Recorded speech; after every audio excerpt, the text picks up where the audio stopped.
Mis hermanos, mis hermanas, arrancamos la semana número 12. Ya vamos por el día 78 en nuestra lectura bíblica. Y estamos hoy arrancando, no solamente la semana, sino arrancando el libro de los jueces. Así es que vamos a dar como una introducción panorámica de qué trata este libro de los jueces y de una dinámica o de un ciclo que vamos a ver repetido constantemente en este libro, que es un libro bastante interesante y que nos presenta como el inicio del fin, es decir, el inicio de esta nación bajo el liderazgo ya no de Moisés, ya no de Josué, sino bajo el liderazgo ocasional, temporal de los llamados jueces. Por eso es que el libro recibe ese nombre.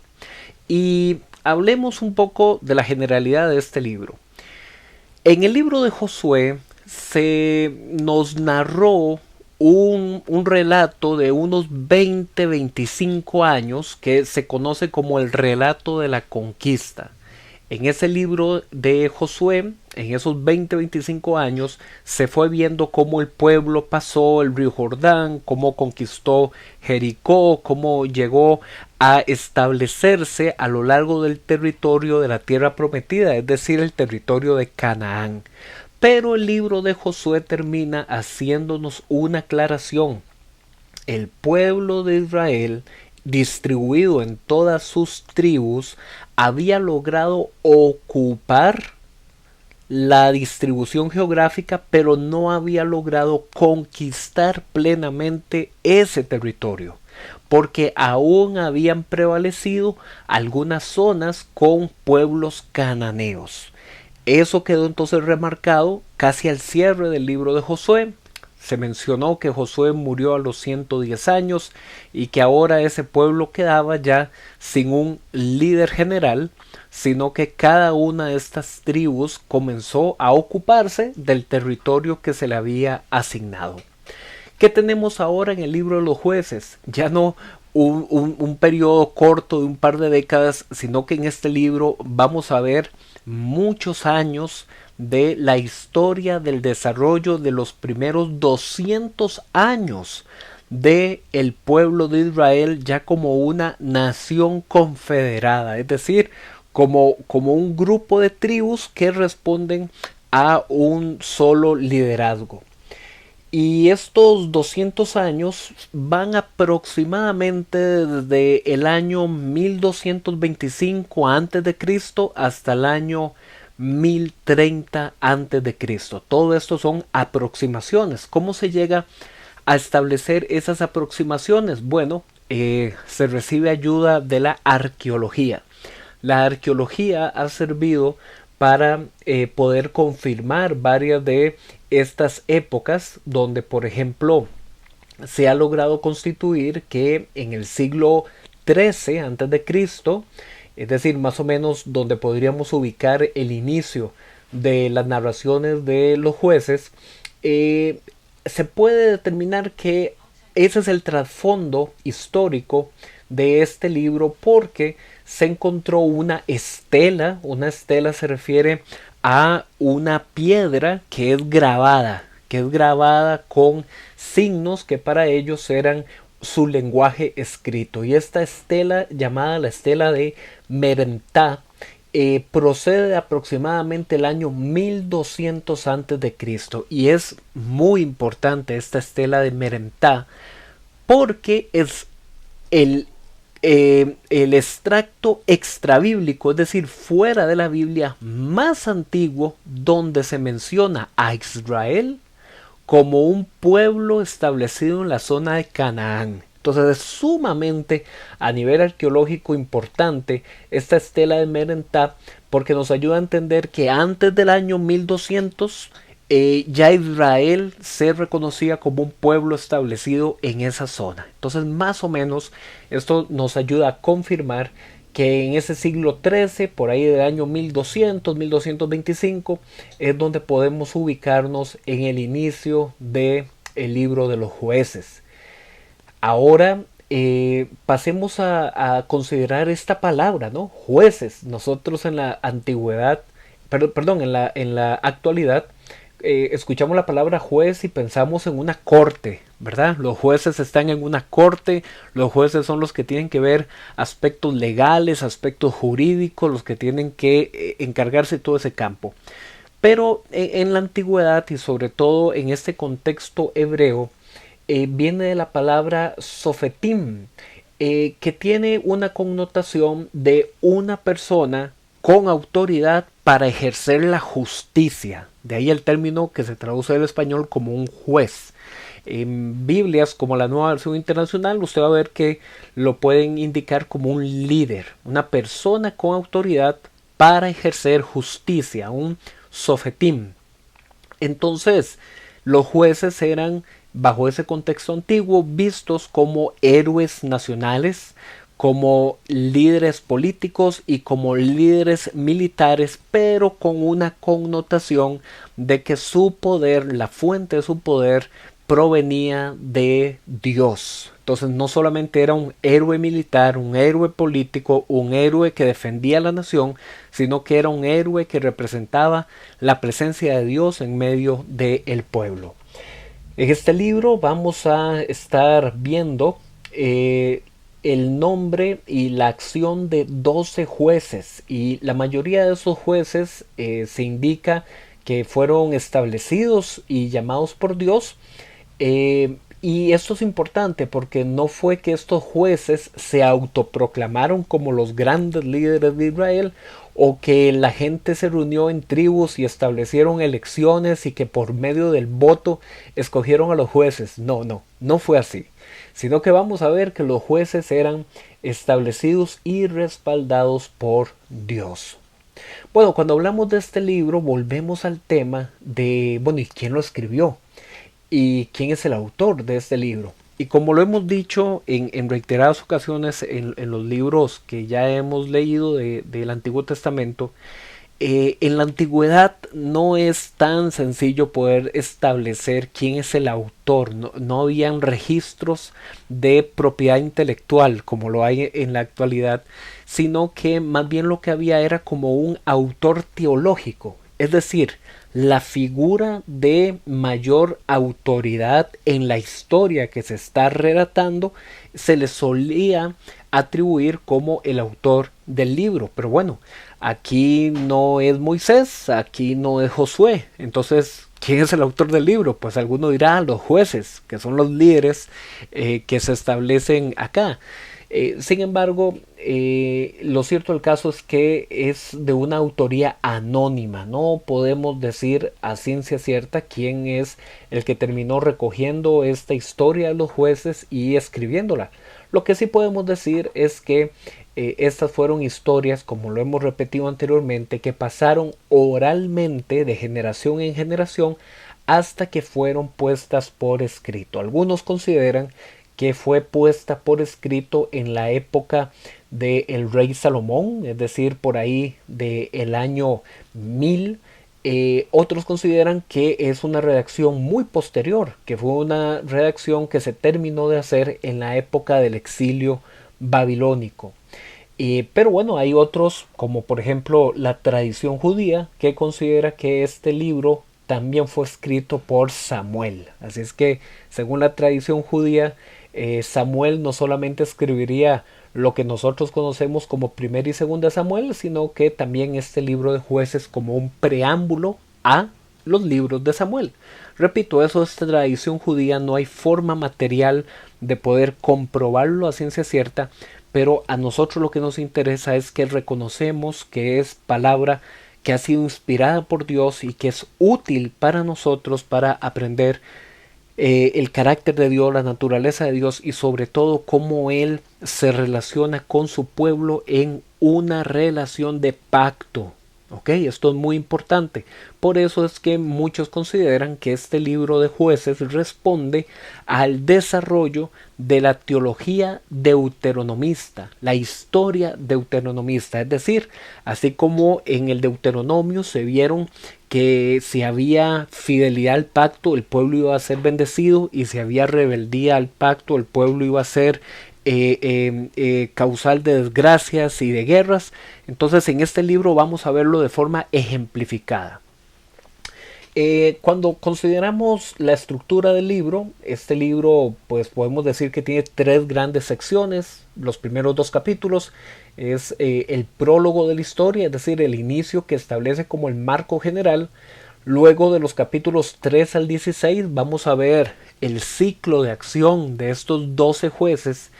Y los últimos capítulos finalizan con un epílogo donde nos presenta un estado casi de anarquía total, donde dice en Jueces capítulo 21 versículo 25 que en aquellos días, como no había rey en Israel, cada uno hacía lo que mejor le parecía, es decir, anarquía, cada quien andaba por lo suyo. Así es que ese es como el contexto que nos permite entender por qué es que después este pueblo va a decir queremos un rey. Ya no queremos andar aquí lidiando con jueces, a veces sí, a veces no, sino que queremos un rey. ¿Cómo se explica eso? Por el trasfondo de este libro de los jueces. Y aquí lo que vamos a ver es un ciclo narrativo, es decir, como temas que se van repitiendo. Por un lado se repite que mientras hay un liderazgo establecido en los jueces, entonces el pueblo es fiel al pacto. Pero en cuanto ese juez muere, el pueblo ahora es rebelde al pacto y cae en idolatría y desobediencia a la ley. Por medio de esa rebeldía entonces va a venir el castigo divino, que es la respuesta de Dios, donde entonces Dios retira su protección al pueblo de Israel y los entrega a sus enemigos. Y estando entonces bajo la opresión de sus enemigos, el pueblo clama, el pueblo pide auxilio, pide misericordia, pide liberación, y entonces Dios los perdona y levanta otro juez para que los libere y vuelva a restaurar la paz en Israel. Pero ¿qué creen? Cuando ese juez muere, otra vez regresamos al ciclo inicial y se acaba la fidelidad, comienza la infidelidad al pueblo, etcétera, etcétera. Entonces vamos a ver que hay como un ciclo, hay como un patrón donde podemos decir que si hay fidelidad, habrá bendición, pero si hay rebeldía, habrá juicio y castigo.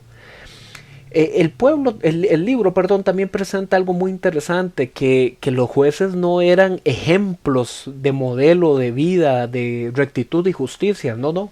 El libro nos va a presentar que los jueces están llenos de debilidades en su carácter y que no eran todo de virtudes, sino que realmente eran débiles. Y esto es importante porque aquí lo que ayuda es a resaltar que si el pueblo era victorioso, si el pueblo vivía en paz, no era por los jueces, era por la misericordia de Dios. Encontramos que estos 12 jueces no todos ocupan la misma cantidad de extensión o de volumen en el libro, sino que hay algunos jueces que desarrollan la historia de una forma más larga y otros jueces que la hacen de una forma más corta. Por eso es que algunos han denominado que hay 6 jueces mayores y 6 jueces menores. Eso los vamos a ir viendo poco a poco. ¿Por qué se le llama mayor y menor? Por esto de que hay algunos que tienen capítulos enteros y hay otros que solo tienen unos pocos versículos. Por eso se le llama algunos mayores y menores. En general, el libro de los jueces muestra una cara del fracaso de Israel. Israel no le va bien si no tiene un liderazgo firme que sea fiel al pacto con Dios. Y esto prepara el camino para que el pueblo termine diciendo queremos un rey, queremos una monarquía. Sin embargo, el libro de los jueces nos termina mostrando que el verdadero problema de fondo no era el tipo de gobierno, no era póngame un rey o quíteme al juez o cámbieme la figura de autoridad. Ese no era el verdadero problema. El verdadero problema era un corazón infiel al pacto que se había desviado y apartado de Dios. Y esto tiene mucho que ver con nosotros en la actualidad, donde muchas veces decimos es que si cambia el gobierno, si cambia el líder, entonces todo va a mejorar. La realidad no es tan lineal, no es tan simplificada, sino que el cambio comienza por la fidelidad en el corazón de cada quien. Ese es el mensaje profundo que este libro de jueces nos transmite.